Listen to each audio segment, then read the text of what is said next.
C'est pour trouver des produits de chez lui que Rachid, comme plusieurs étudiants étrangers, vient dans cette épicerie. Donc vous êtes ici depuis... Depuis 3 ans, oui. C'est mon 3e hiver ici à Rimouski. Originaire du Bénin, il se sentait plutôt seul à son arrivée, mais ce n'est plus le cas aujourd'hui. On a créé une petite communauté. Je me rappelle quand on est arrivé, c'était juste à la période post-Covid. Ouais. Il n'y avait pas beaucoup d'étudiants.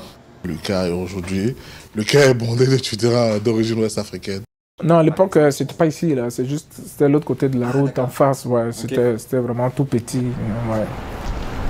Le propriétaire du Marché du Monde, lui-même arrivé comme étudiant étranger à Rimouski, a démarré son entreprise en 2007.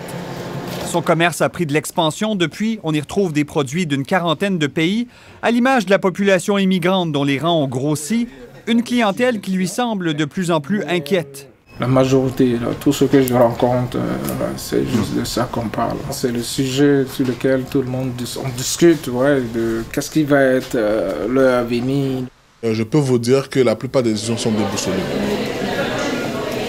La décision du gouvernement Legault de mettre un frein à l'immigration permanente et d'imposer un moratoire dans le PEC, le programme de l'expérience québécoise, empêche les étudiants comme Rachid, qui obtiendra son diplôme dans quelques semaines, de déposer une demande de résidence permanente. On incite les gens à venir étudier et finalement on dit qu'on n'a pas besoin en fait d'eux à la fin. Moi je suis père de famille, j'ai ma fille qui a bientôt 7 à 8 ans et j'aimerais, voilà, je me suis dit à la fin de ma formation, je vais faire ma résidence permanente et faire venir ma famille. Mais pour le moment mon projet est à l'eau.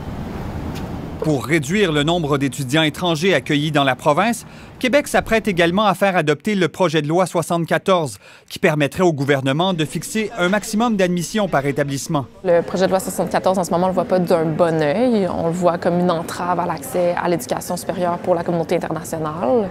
À l'Université du Québec à Rimouski, on compte près de 1200 étudiants étrangers, un nombre qui a plus que doublé depuis 2020.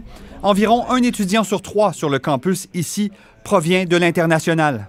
Moi, je sais que probablement mon programme ne survivrait pas s'il n'y avait pas la communauté internationale. Pour les universités de région, il y a littéralement une question de survie. Ça permet à certains programmes de rester ouverts. Selon nous, les étudiants internationaux sont importants pour la société, sont importants pour nos universités. Le recteur de l'UQAR est allé plaider sa cause à l'Assemblée nationale au début du mois, tout comme ceux d'autres institutions. Est-ce que le nombre d'étudiants étrangers au Québec devrait être infini? En réponse aux critiques du ministre de l'Immigration, tous disent avoir pris des mesures pour mieux filtrer les demandes d'admission, à tel point que les nouvelles inscriptions ont déjà chuté presque partout. On a une perte d'étudiants de 22 %. Et on vous demande de cesser d'associer les étudiants internationaux des établissements universitaires à un problème. Ça crée de l'incertitude chez les personnes qui souhaitent venir étudier, mais pour certaines personnes, ça peut influencer la décision. À l'UQAR, par exemple, les nouvelles inscriptions ont diminué de 24 % cet automne. Plutôt que continuer l'explosion, on assiste à un plafonnement. Et ce qu'on n'espère pas, c'est que ça se retrouve par une diminution par la suite qui pourrait être amplifiée par l'ajout de plafonds, par exemple. J'ai tout construit ici. Ça fait 3 ans que je suis là. J'ai pris mes habitudes ici. J'ai aimé la ville. Plusieurs, comme Rachid, sont francophones et souhaitent rester, mais ils ont aujourd'hui l'impression d'être rejetés.